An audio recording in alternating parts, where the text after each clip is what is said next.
La révélation de Christ accordée à Paul, il n'y a plus ni homme ni femme, car tous vous êtes en Jésus-Christ, Galates 3,28. Il n'y a ici ni grec, ni juif, ni circoncis, ni incirconcis, ni barbare, ni scythe, ni esclave, ni libre, mais Christ est tout et en tous, Colossiens 3,11.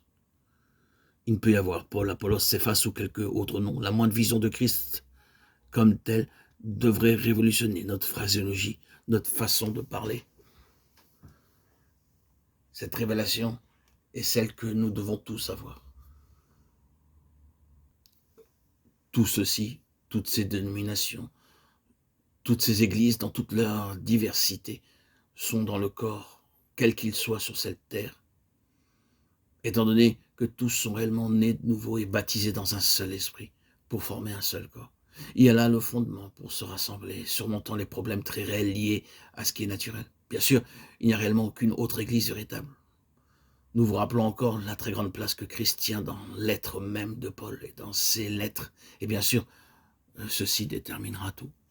Combien de choses auxquelles nous attachons une telle importance perdraient cette importance-là et descendraient précisément d'une première ou même d'une seconde place si nous avions vraiment vu le Seigneur. Quel changement dans la manière de parler et de se comporter se produirait simplement sans effort si nous l'avions vraiment vu par l'Esprit. C'est coûteux. Oui, ça l'est. Toute lumière véritable coûte. Ce fut ce qu'éprouva l'homme dans Jean 9. Mais demandez-lui s'il échangerait sa vue récente pour l'ancienne situation. Lisez l'évaluation de Paul de sa révélation de Christ dans Philippiens 3.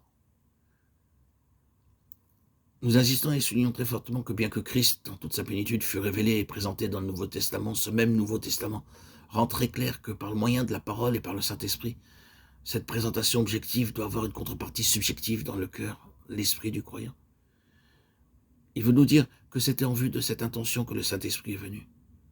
Nous avons l'Esprit habitant en nous en vue de ce dessein même. Paul prie ardemment pour des croyants déjà bien enseignés, afin qu'il leur soit donné un esprit de révélation dans la pleine connaissance de Christ.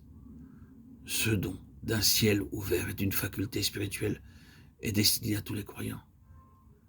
Mais souvenez-vous, il faut un esprit absolument pur et honnête et être prêt à accepter d'aller jusqu'au bout et d'endurer tout ce qui est impliqué. Ici, la croix, c'est-à-dire Christ crucifié dans sa plus profonde application à l'intérêt personnel sous toutes ses formes, est le rocher de scandale ou la pierre principale de l'angle, sur lequel on trébuche et on tombe, ou sur laquelle on bâtit et on s'élève. Tout orgueil, tout préjugé ou toute réserve nous prendra en défaut tôt ou tard, dans ce en quoi nous aurons été déviés de la plus pleine intention de Dieu en nous appelant. Ce sera une tragédie si, à la fin, on nous trouve dans une décharge, un cul-de-sac peut-être à notre aise et libre de toutes les tensions de la bataille, mais du point de vue du ciel, éliminé. Ah, une telle possibilité était une crainte de Paul toujours présente, de peur d'être moi-même désapprouvé après avoir prêché aux autres. Et il y a beaucoup plus de déclarations comme celle-là, si je puis, dit-il.